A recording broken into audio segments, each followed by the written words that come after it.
Selamat pagi saudara dan sahabat dimanapun Anda berada. Senang sekali berjumpa di dalam One Verse a Day. Kita mau merenungkan firman Tuhan, tapi sebelumnya marilah kita berdoa.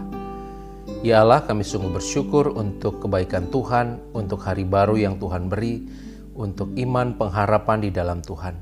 Kami mau belajar dan merenungkan firman-Mu hari ini. Biarlah Tuhan Engkau hadir, melawat dan menerangi kami semua. Terima kasih ya Bapa, di dalam Kristus kami berdoa.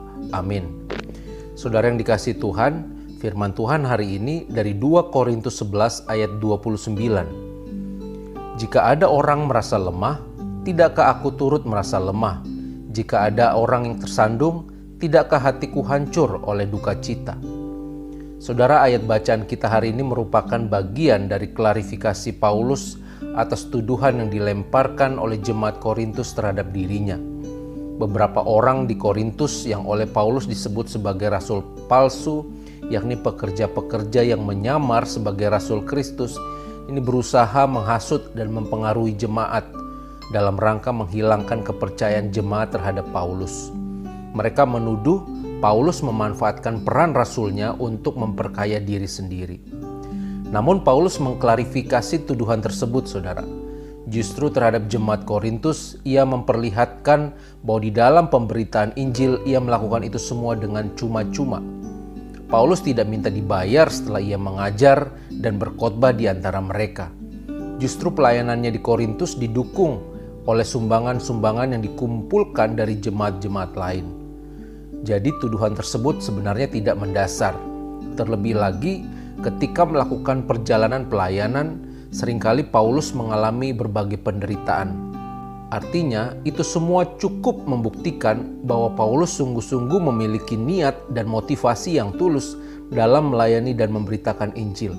Walau harus menderita, ia tidak menghentikan langkah untuk terus mengabarkan Injil Kristus. Saudara, dalam kehidupan ini, kita juga sering diperhadapkan dengan rasul-rasul palsu seperti ini.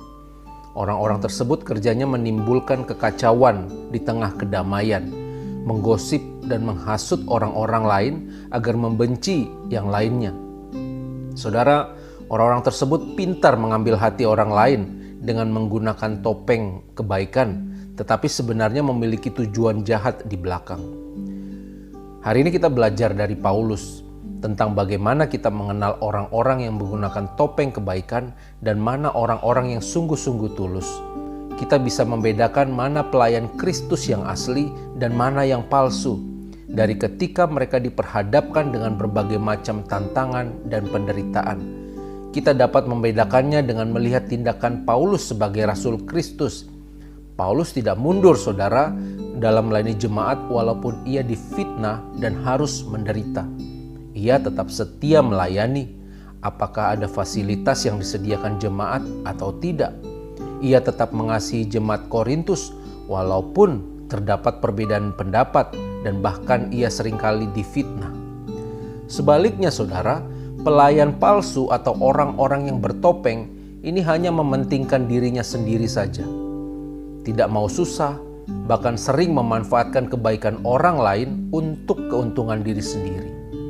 Sahabat, hati-hati ketika berjumpa dengan orang-orang tersebut. Apalagi jangan sampai kita bisa terpengaruh. Akhirnya kita menjadi orang-orang yang bertopeng dan hanya juga mementingkan diri sendiri.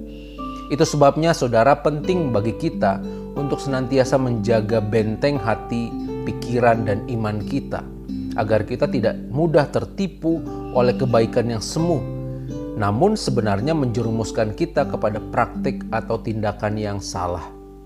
Dalam seluruh kehidupan kita, marilah kita terus berdoa dan menyerahkan diri kita kepada Tuhan. Kita menjadikan firman Tuhan sebagai dasar kehidupan yang menuntun kita kepada kebenaran. Dan semua itu, saudara, perlu dibangun dan dipelihara secara terus-menerus. Kita perlu mendengar dan melakukan firman Tuhan setiap saat. Dari sehari ke sehari, hidup kita semakin dikuasai oleh firman Tuhan dan bukan nilai-nilai lain yang berpotensi menyesatkan kita. Kiranya Roh Kudus menolong dan memampukan kita semua. Amin. Mari kita berdoa. Ya Allah, Kami sungguh bersyukur untuk firman Tuhan yang boleh kami dengar dan kami renungkan. Kami diingatkan hari ini agar kami senantiasa tetap teguh menjaga benteng iman, hati, dan pikiran kami, agar kami tidak mudah disesatkan oleh berbagai tipu daya yang ada di sekitar kami. Biarlah Bapa, kami terus boleh menjaga integritas kami sesuai dengan firman Tuhan, seperti yang Engkau kehendaki. Di dalam Kristus kami berdoa. Amin. Tuhan memberkati kita semua, saudara.